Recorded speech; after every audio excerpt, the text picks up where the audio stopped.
Hi, you are at the right place to learn chemistry. I am Dr. Vinesh, PhD in chemistry. I have created this channel to help you in learning chemistry, whether it is school level chemistry or college level chemistry. Join your hands with us by subscribing this channel.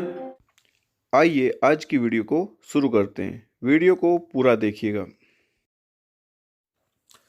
Hello everyone. In this video we will discuss the basic concept of atomic structure. आज की इस video में हम atomic structure को समझेंगे कि atom के कौन कौन से पार्ट्स होते हैं, क्या क्या कंस्टिट्यूएंट्स होता है उसका, और किस तरह से एटॉमिक मॉडल तैयार हुआ। Dalton was the first who described matter in terms of atoms. Dalton सबसे पहले साइंटिस्ट थे जिन्होंने मैटर को डिस्क्राइब किया था in terms of atoms. The first point of his theory states that all matter is made up of very small particles, atoms, which are individuals. Dalton के according जो matter होते हैं, चाहे कोई भी मैटर है, सभी छोटे छोटे पार्टिकल्स से मिलकर बने होते हैं, जिसको उन्होंने नाम दिया था एटम। और एटम कैसे होते हैं? इंडिविजुअल। इट मीन्स एटम्स को हम फर्दर डिवाइड नहीं कर सकते। After the experiments of J Thomson, Rutherford, Chadwick and other scientist, our current model of an atom, it can be broken down into 3 constituents. जो ये वैज्ञानिक थे, इन्होंने अपने एक्सपेरिमेंट के द्वारा यह प्रूफ किया कि जो एटम होता है उसको डिवाइड किया जा सकता है। और क्या क्या कॉन्स्टिट्यूएंट्स होते हैं एटम के? वो होते हैं प्रोटॉन्स, न्यूट्रॉन्स एंड इलेक्ट्रॉन्स। और एटम को हम कैसे डिवाइड कर सकते हैं, कितने पार्ट्स में डिवाइड कर सकते हैं, आइए अब देखते हैं। Parts of an atom. The modern model of an atom has 2 parts. Modern जो मॉडल है एटम का, उसके अकॉर्डिंग एटम के 2 पार्ट्स होते हैं। First nucleus and second part होता है ऑर्बिटल्स और एनर्जी लेवल्स और सेल्स। फर्स्ट बात करते हैं nucleus. It is the central part of an atom.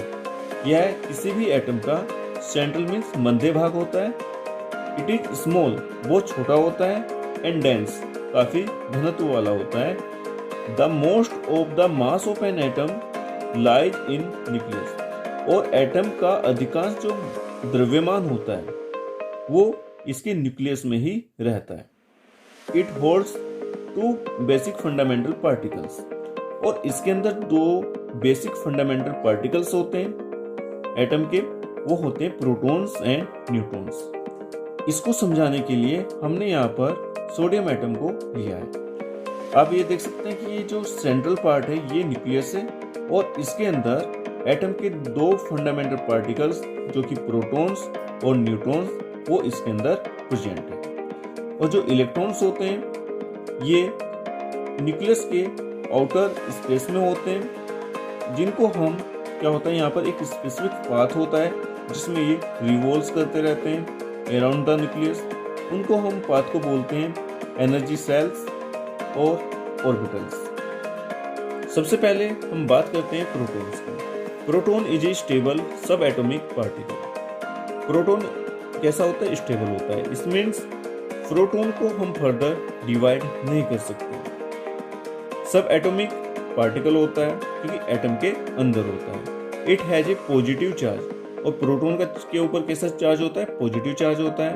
And the mass of A proton is 1.67 into 10⁻⁻27 kg। और प्रोटॉन का मास कितना होता है? 1.67 इंटू 10⁻⁻27 kg होता है। सेकेंड बात करते हैं न्यूट्रॉन्स। न्यूट्रॉन इज ए सब एटॉमिक पार्टिकल। ये भी सब एटॉमिक पार्टिकल है। That is a constituents of every atomic nucleus. और ये लगभग सभी एटम के न्यूक्लियस में प्रेजेंट होता है, but except ordinary hydrogen, hydrogen को छोड़कर। It has no charge. और न्यूट्रॉन के ऊपर कोई भी चार्ज नहीं होता है। The mass of neutron is equal to the mass of proton. और जो न्यूट्रॉन का मास होता है वो प्रोटॉन के मास के इक्वल होता है। और कितना होता है? 1.67 इंटू 10⁻⁻27 kg, जो हमने प्रोटॉन के मास में आपको बताया था। अब आपको बताते हैं ऑर्बिटल्स के बारे में। ये क्या होती हैं? These are the 3 dimensional spaces around the nucleus. ये न्यूक्लियस के चारों ओर 3 डायमेंशनल स्पेस होते हैं। Where the probability of finding an electron is maximum, जहाँ पर इलेक्ट्रॉन के मिलने की जो संभावना होती है, प्रोबेबिलिटी मीन्स संभावना होती है, वो मैक्सिमम होती है। There are different energy levels at fixed distances around the nucleus, और न्यूक्लियस के अराउंड चारों तरफ कुछ फिक्स्ड डिस्टेंसेस होते हैं where electrons may be found, जहाँ पर इलेक्ट्रॉन मिलते हैं। And these are also called electron shells, और इनको हम क्या बोलते हैं, इलेक्ट्रॉन सेल भी कहते हैं, जैसा कि आप इस डायग्राम में देख रहे हैं। ये न्यूक्लियस है, यहाँ पर क्या है, पूरा पॉजिटिव चार्ज मीन्स प्रोटॉन और न्यूट्रॉन अंदर होते हैं, और यहाँ पर क्या है, एनर्जी सेल्स हैं जिनके नाम है K, L, M और N। इसको हम 1, 2, 3 और 4 भी कह सकते हैं। और ये न्यूक्लियस के चारों ओर एक निश्चित अंतराल पर होती हैं, जिनके अंदर इलेक्ट्रॉन न्यूक्लियस के चारों ओर चक्कर लगाते रहते हैं। अब बात करते हैं लास्ट सब एटॉमिक पार्टिकल की, जिसका नाम है इलेक्ट्रॉन्स। इलेक्ट्रॉन इज ऑल्सो सब एटॉमिक पार्टिकल्स, ये भी सब एटॉमिक पार्टिकल्स होते हैं। It has a negative charge, और इलेक्ट्रॉन के ऊपर कैसा चार्ज होता है, नेगेटिव चार्ज होता है। It travels around the nucleus of an atom, और ये जो होते हैं एटम के न्यूक्लियस के चारों तरफ घूमते रहते हैं। And the mass of N electron is about 9.1 into 10⁻³ kg, और इनका जो मास होता है कितना होता है, 9.1 इंटू 10⁻³ kg होता है, जो कि प्रोटॉन और न्यूट्रॉन के मास के कंपेयर में बहुत ही कम है, जिसको हम नेग्लिजिबल भी मान सकते हैं। इसलिए हमने बोला था कि जो एटम का जो टोटल मास है वो उसके न्यूक्लियस में ही रहता है।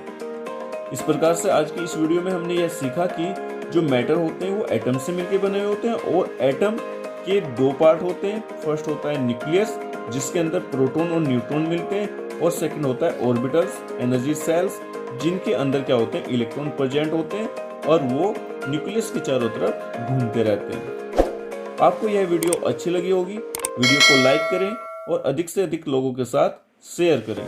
Thank you.